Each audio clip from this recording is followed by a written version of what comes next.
What's up, guys? It's your boy Beatty, back again with another video. And today I want to discuss the Arnold Classic 2020 results. So this year was a little bit weird, okay? Because first of all, the expo got canceled. There was no spectators allowed for the prejudging. The amateurs didn't even know if they were going to be able to compete. All of this over the this virus that I'm not going to mention the name because you get demonetized now if you mention it. So you all know what I'm talking about. Not to touch on it too much, but I think things are getting a little out of hand. I went to the store to get some water like I do every week, and there was no water left because people are going and buying out a bunch of cases of water. They think this is like a Walking Dead situation. Like, people don't get it. Like, you should be getting sanitizers and washing your hands more often. That's gonna help you. Buying cases of water is gonna do nothing for you. You know, I think people just aren't educated enough to really understand what's going on here. Buy out all the water, right? Listen, most people don't even drink water. Like, most people, the average person doesn't even drink water. People drink soda and juices all day. That case of water is gonna be sitting there forever. You're probably never gonna actually use it, you know.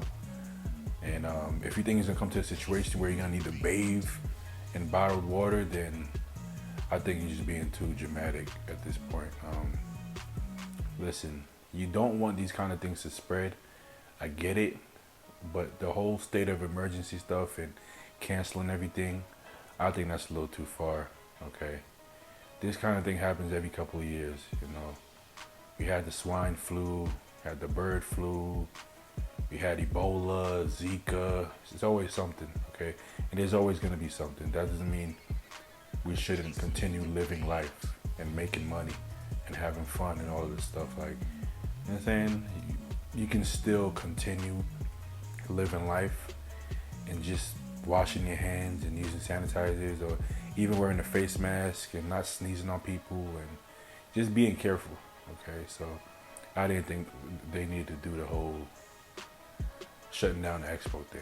I know it wasn't Arnold's fault. It was the state of Ohio and the city of Columbus or whatnot. But anyways, that's not what this video is about. We're gonna break down the men's bodybuilding results. So I'm gonna start all the way from last place. So coming in at 13th place, aka last place, is Johnny O. Jackson. He was known for a while as, you know, the world's strongest bodybuilder because he competed in powerlifting in off season. I never really agreed with that, no offense to him. I always thought Ronnie was a lot stronger than him, to be honest. But that's not the point. But upper body, phenomenal. Probably the best traps, back, and chest combination on anybody in IFBB. Just the combination of his traps, chest and back, fullness, density, and just sheer muscle. Probably the best in IFBB still to this day. This day, to this day, to this day, to this day. But he gets last place here because he was just outclassed. His structure, balance, flow just is not there. The legs are definitely not there. That's always been his weakness. It's never stopped him from winning shows, but when you're in this lineup, and you got guys like Big Ramy and Zbornak and Kuklo, Akeem and Sergio, just crazy legs, crazy separated, huge legs, it's gonna stick out like a sore thumb. And you know, he's also 49, I believe. So I mean, his time has, you can say his time has passed. He already retired. Retired 2 years ago, and he came out of retirement. So I don't know what his expectations were as far as the comeback, but he can't be too disappointed. You know, he had his time, and you know, everything comes to an end. And I'm assuming that's why he retired. So I'm not sure why he came back, but he came back, and he's in 13th place. And I thought that was a fair decision. I think most people would agree. Now in 12th place, you have Morgan Aste. Morgan was top 2 most shredded people in the show. He might be the most shredded person in the show, which is incredible for somebody that big and for somebody who was known for not being, in great shape. That was what kind of stopped him from getting his pro card for so long. He wasn't really in the greatest shape. So for his first show, he came in phenomenal. I would say he should be higher, but everybody's so good at this level that it's like, who would you have him above is the issue. He's huge and shredded to the bone. That's all you can control, pretty much, being huge and shredded. The rest is genetics. And when it comes to structure, he just doesn't have it. He was a former strongman, so he has 2 torn biceps. So forget about the front double bicep pose. That's not gonna work for him because he has no biceps. So that's not gonna be good for him. That puts you at a huge disadvantage already. He looks narrow on his frame, even though he's huge. He looks narrow because he's tall, but he's not wide, which is a bad combination. He has huge legs, but the issue is they're straight up and down. There's no sweeps, no crevices. It's just a straight up and down leg, and it doesn't look good, even though it's huge. So all that's holding him back is genetics. He'll never be a top guy here because he just doesn't have the genetics for it. Honestly, it sucks. I'm sure he worked his ass off, and it shows because he outconditioned pretty much everybody in that lineup. So big props to him. I hope he's not too discouraged by that, because it's just a game of genetics at this level at some point. But he did all his homework, he did all his work, and he looked great. He should be proud of himself. 11th place, Josh Lenardowitz. I mean, wow. After what he's been through, it's like, how great could he have looked, He might still be on medication. I'm not sure, but he was on medication not that long ago for, he had a tumor in his skull and got it removed, then had a seizure, and just a bunch of stuff happened to him. To be honest, the past 3 years since Dallas passed away, and that whole thing, him finding him dead, since then it's kind of been a crazy roller coaster for him, and I kind of feel bad for him. He doesn't need me to feel bad for him. He seems like he knows how to handle business, but I kind of feel bad for him, honestly. He has so much potential, and he was really on his way up before that happened, and it's kind of been a spiral since then. He had to get his mind right first, and now he has to get his health right. He can't seem to catch a break. Kind of reminds me of Victor Martinez when he was just going after thing after thing after thing and couldn't catch a break. That's what's happening to Josh right now. He almost can't catch a break, and I feel bad for him. But if he could ever regain what he had before as far as muscle mass and condition, which is important because he seems to have an issue with coming in condition in full now. It's like it's one or the other, whereas in the past, he's been in crazy condition and still was able to be pretty decently full and keep his size. So if he could crack that code again, then I think he'll be fine. But I don't know, man. I don't know where his mind is at right now because life hasn't been treating him too good. So it's gonna be an uphill battle for him. But he's in 11th place here, and I guess that was fair. He just looked flat. He looked small, and he looked soft. That's not gonna get you a good place in this lineup. But keep your head up, Josh. Hopefully things work out for you. And in 10th, I think this is the biggest disappointment in the show. No offense to him, because it's not necessarily his fault. In 10th, you have Patrick Moore. He's been the most talked about bodybuilder since the Miss Olympia. And I get it, because he has a different physique, and his structure is phenomenal. But sometimes you gotta let people come into their own. Putting all this pressure on somebody is a lot.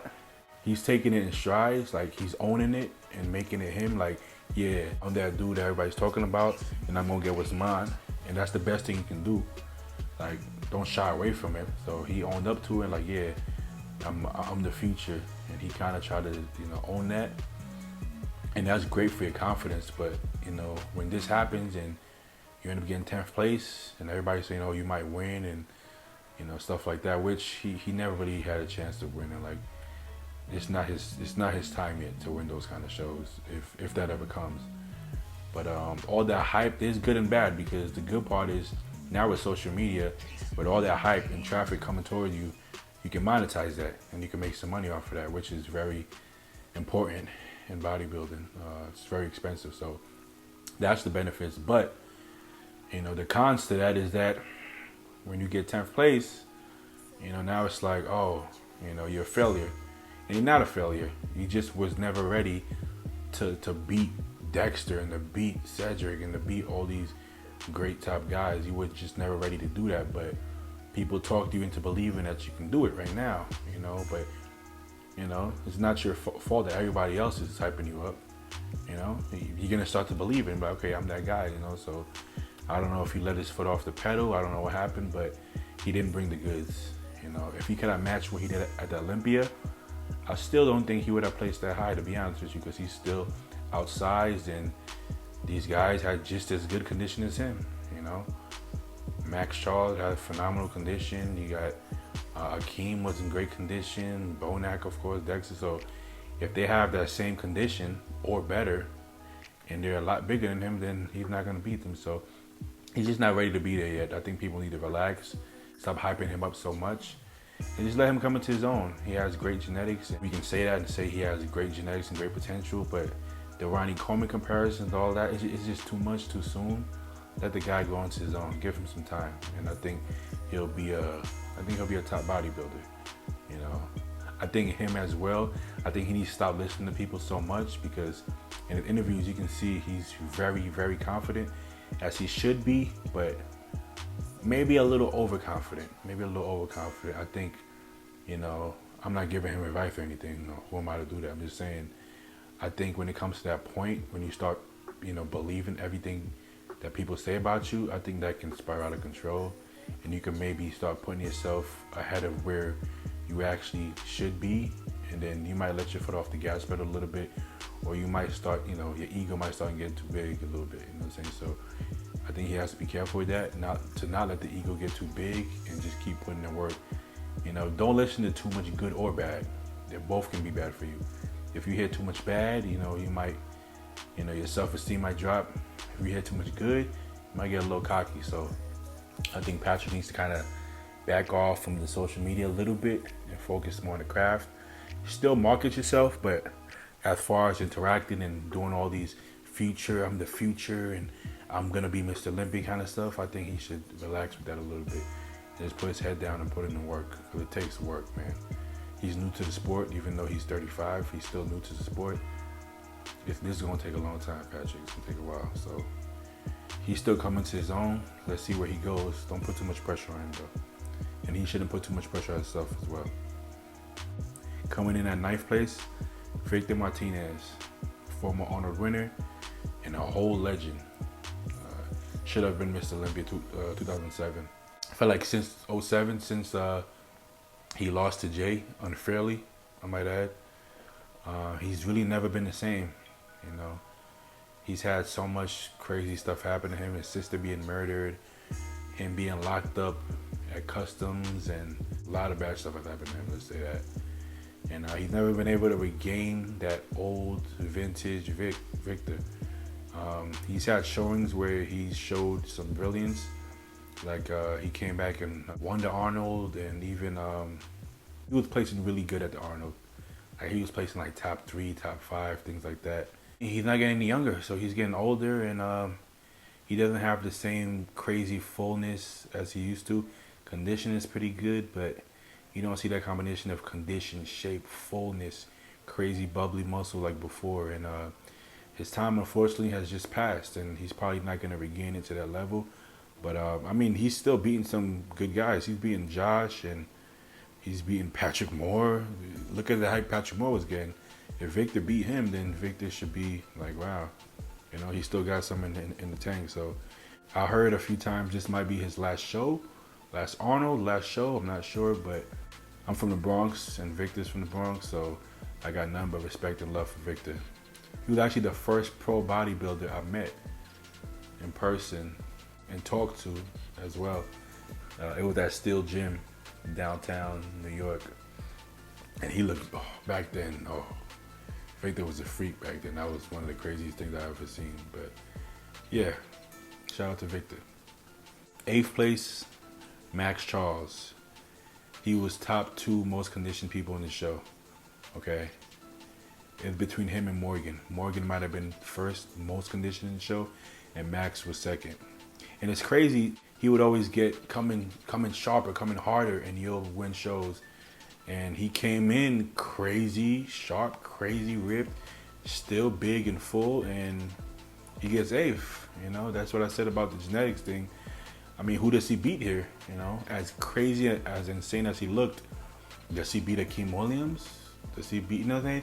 It's like these people, like, there's so much talent here. It's like even him looking that good, eighth was the best he can do. So I mean, it's like eighth was fair, but it's kind of a shame that he can come in looking that good and only wind up in eighth. But Max is a really good bodybuilder. When he comes in shape, he's very dangerous. He can win any pro show, but in this lineup, it's just too deep. So he's delegated to eighth place, but really great showing for Max. If he can duplicate this look, then he'll win a bunch of shows if he wants to. At seventh place, we have Big Akeem Williams. He's from BK. I'm from New York. I lived in BK for a couple years. Akeem is a dope guy. He's always had crazy size, crazy mass. He's never been lacking of size, okay? And as big as he is, he has a pretty small waist, believe it or not. He's not missing any body parts. He has high lats. The back could be a little better at the lower back, but he's as complete as they come, you know. Only issue he's always had is conditioning. Now, the past couple of years, his conditioning actually been really good. But for some reason, he can't seem to get these wins. I don't know why. I don't know what it is, but his conditioning actually been really good the past couple of years. He's lost a few shows that he definitely should have won, in my opinion. But it is what it is. It's going to come. Eventually, it's going to come. We've seen this happen with even William Zbornak in the past. He should have beat some guys that he wasn't beating. But eventually, you're going to get the nod, and they're not going to be able to beat you anymore. So at this Arnold Classic, him getting seventh is showing that he's starting to put some guys in the back burner. You know what I'm saying? He actually was in the first, one of the first call-outs. So it looked like he was going to be like fifth place. I don't know how he dropped. It looked like he was fading a little bit. Conditioning was getting a little worse as he posed, which sometimes happens for whatever reason. Depends how your prep went. Some people get better, some people fade. He definitely faded. But the look he had at prejudging, it could have been good enough to be top 5. Unfortunately, he fell down. But being that he's nailing the condition now, he's going to win almost every show he enters besides Arnold and Olympia, you know. But he's going to be able to win almost every show he enters, you know, if he continues to bring this conditioning, you know, this new formula he found with his coach Oscar. So I think he'll be good. So 7th is actually a decent placing from here. He could have been as high as 5th, but it's a good start for what's to come from Big Akeem Williams. 6th place, Cedric Macmillan, former Arnold champ, probably some of the best genetics in the IFBB.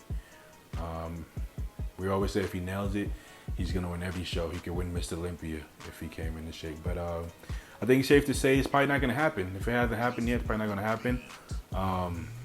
To be fair, I think they're extra hard on Cedric's conditioning. I feel like when you have potential like him, they judge you a little bit harder because they're like, wow, you look great, but oh, you can look so much better. You should be Mr. Olympia. And I don't want to say they do it on purpose. It could be subconsciously, but they're definitely harder on Cedric than most people. Like, he's not fat, he's not out of shape, but sometimes they act like he is, you know. He's not crazy sharp, and he'll probably never have the crazy glute hamstring condition and hardness, but I think he's in good enough shape to place a little bit better than this, if you're asking me. But hey, it's the way they judge him, so he's gonna have to give them what they want, or they're not gonna place him, unfortunately. So here in 6th place, I'm not mad at that placement actually, because everybody above him looked phenomenal. So I'm not mad with the 6th place, to be honest with you. The judges get tired of seeing the same old, same old. I think they want you to get better. You know, they want you to bring your best package or close to it. So he's in 6th place. I think it was a fair placing actually. 5th place, surprisingly, was Sergio Oliva. I don't say surprisingly because he's not good enough. I say that because he wasn't in the first call out. It looked like Cedric and Akeem are going to place ahead of him. It even looked like Max Charles might place ahead of him. So he worked his way in there. I don't know if it was the posing round or what it was, but to be honest, I think it's fair. He probably should have been there since the beginning. Like, he looked great. You know, he's always had crazy conditioning. Since he turned pro, since the Nationals, he's always had ridiculous conditioning. Only thing is, he was small. He didn't have enough muscle compared to the bigger guys. He's not a small man. He has the wide structure and the big structure, but the muscle mass, especially in the upper body, the quads are insane. But the upper body, he needed to fill out. You know, he still can actually fill out another, I don't know, maybe 15 pounds still. 15, 20 pounds even probably. But he was way bigger than he was in the past, and still has condition. So that's a win for him. He should be elated to get 5th place in this crazy lineup. And he went back and forth with Patrick a little bit, and he comes out on top. And he was right. He was saying that Patrick's hype might get to him and stuff like that. And everything he said turns out to be pretty on par. You know, and he beat the people he said he was going to beat. I think he thought he was going to beat Kuklo too. And you can make an argument, man. You can make an argument for him being Kuklo. So he could have even been top 4. So it's great to see Sergio in that top 5. And I'm sure he's elated. And he's definitely going to win any show he does at this point if he's top 5 ranked at the Arnold. So great position for him. At 4th place, we got Steve Kuklo. I can honestly say I'm not the biggest fan of his physique, but I like Kuklo. He seemed like a cool guy. I like his work ethic. I like his ruggedness to his physique. Like I said, it's not my favorite kind of physique, but it's definitely deserving to be in that top 5. He got 4th place. He could have switched with Sergio possibly, but nevertheless, he looked great. He's finally mastered the conditioning in his back, chest. You know, I remember in the past, it seemed like his extremities, like his arms and legs would be in shape, but his chest and back wouldn't be. So for whatever reason, he figured that out, and he finally got that dense, hard look. So he's gonna be a top guy from here going forth. You know, you can tell. Congrats to Kuklo at 4th. 3rd place. It gets interesting here a little bit. You got Big Ramy. Okay, listen. I don't think anybody's judged harder than Big Ramy. Okay, I said Cedric was judged hard. He is. I think Big Ramy's judged even harder than Cedric. I think because it's the potential level. So I feel like in the beginning he was getting better placings, and then as he kept coming in looking the same again, it's like they judge him a little harder now. Here's the thing that's not fair for him. He's Big Ramy. Big is in his name, right? They say he needs to come down downsized, you know, smaller and harder, and he'll win. But check this out. When he worked with Chris Aceto, I think it was 2017. Don't quote me. I think it was 2017. And he came in super shredded, but on the flatter side. You know what I'm saying? So him coming in super shredded, it took away from his fullness, because that's what happens when you go for just all-out condition. And I don't think it was a good look for him, man. I don't think it was a good look for him, and I don't think anybody thought it was a good look for him. Because, listen, even if he's bigger than everybody else, if he's 30 pounds smaller than usual, he doesn't look big enough for him. You know what I'm saying? You're used to seeing a guy 300 pounds on stage, you know, in shape. Because don't get me, he's still in shape, even though people would say he's not in shape enough, which he's probably not, but he's still in shape. To go down to 270, it's like it doesn't have the same wow effect. Like, his name is literally Big Ramy. He can't come in smaller. You know what I'm saying? So he needs to come in sharper, but if he comes in smaller to get sharper, it's still the same effects. He's still not gonna win. So it's like he's trapped in this limbo. He tries to come in super sharp, and he's smaller. And now he's like, oh, that's small Ramy. I'm not impressed. And he comes in big, and he's not sharp enough. So I don't know if Ramy's ever gonna figure that out. I don't think it's possible for him to come in 300 pounds and be shredded to the glutes and detailed and veiny and dry. I think that's asking for too much, and at this point, I think that's all they want to see, and I think they're sticking to it. They want to see him crazy big and full and round and shredded, and I don't think it's gonna happen at this point. I think we're asking him for too much, too much. The guy is 300 pounds on stage with glutes. Okay, he still has hard glutes. Okay, his leg separation was crazy. Quads was separated crazy. You know, the back detail wasn't too crazy, but listen, nobody has it all up there. So I think he's just a little bit hard. But to be fair, I could have seen him in second. Dexter obviously beat him in condition. So second place was Dexter. Obviously beat him in condition, but Ramy's so freaky and he was in shape. I think he was in shape enough to possibly get second. Not to take anything away from Dexter. Dexter looked great, but I would like to see Ramy move up a little bit. Like, he brought pretty good condition, I thought, you know, but he wasn't Dexter dry, so they gave it to Dexter. But I mean, you could flip a coin. Like, think about it. Okay, yeah, Dexter's harder than him, but Ramy is so much bigger, you know, and the legs are insane. It's just the overall freak factor is so much that I could see him moving up. But hey, I don't think they're gonna have him moving up until he comes in super shredded. So I don't know if he's ever gonna do that, come super shredded and still keep the fullness. If he does that, then he's on his way. He needs to keep the same coach though, because he needs a coach to figure him out. If you jump from coach to coach every single prep, every single year, you're not gonna find the formula. So Big Ramy, please stick to the same coach so you can try to figure out your body. Chad is a great coach, the first real coach ever, to be honest with you, and probably the greatest coach of all time. So just stick with Chad and figure it out with him. I think you'll be best off that way. I don't even want to say congrats to him for third place, because at this point, we just want to win from him. You know what I'm saying? I think he's at a point where a win is the only win for him. You know, unfortunately. Second place, you got Dexter Jackson. If you look at the paperwork, Carfax, if you look at him on paper, he's the greatest bodybuilder of all time. You know what I'm saying? I'm not saying his physique could beat any bodybuilder of all time. I'm not saying that. If you look at his stat sheet and what he's done, he's the GOAT. He's the greatest bodybuilder of all time. Okay, so he has to get that respect. Seems like every show he jumps in, nobody has him winning. Nobody has him winning or placing top 2. It's kind of like, oh, Dexter's gonna do okay. And then he always wins or places, you know, top 2, top 3, or at the Olympia, top 5, whatever the case is. He's always right there in contention for winning, and nobody ever mentions him when talking about who's gonna win. It's just kind of like, oh, Dexter's gonna place well. Like, people have Patrick Moore in front of him.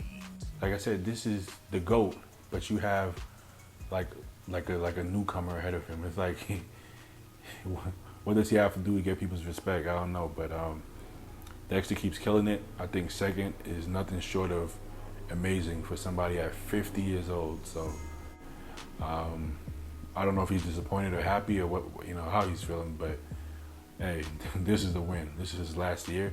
He got top 2. That's a win in my opinion. So congrats to Dexter, Uncle Dex, for getting second place. And of course the winner is William Zbornak. Not much to say there, but he won fair and square. Okay. Crazy conditioning. It's crazy how you can be that detailed and hard and still be super full. There's very few people who can do that. That's a genetic thing in my opinion. Obviously, there's work and there's tricks to do that, but there has to be the genetics, you know. Phil, I don't think anybody besides Phil has done it as well as William Zbornak. Since Phil, we haven't seen anybody bring in that amount of detail and hardness with that amount of fullness. It seems impossible. It's counterintuitive. To be full is mostly glycogen that keeps you full, but to be hard is a lack of water and glycogen. It's like, you know, it's weird. You know, being hard is a lack of water, but being full means having glycogen in your muscles, full of glycogen, and glycogen holds water. That's what makes you full. So it's like, it's literally opposite. So to do both is almost impossible, but he seems to do both to the T perfectly. So Crazy condition, crazy detail, crazy hard, crazy full, no missing body parts. Looks good in every single pose. If you can do that, you're probably gonna win, you know, every show you do. That's pretty much a description of Phil Heath and William Zbornak. So he won fair and square, you know. Shout out to William, he's Ghanaian. I'm Ghanaian, so that's dope. Shout out to William Zbornak, representing for Ghana. So that wraps up the Arnold 2020 review. If you like the video, make sure to like, comment, subscribe, leave comments under my video for any ideas you want to see in the future. Turn on the post notifications. If you want to sign up for coaching, email me at badyfall@icloud.com or DM me on Instagram at badyfall. Alright? Peace. Gains.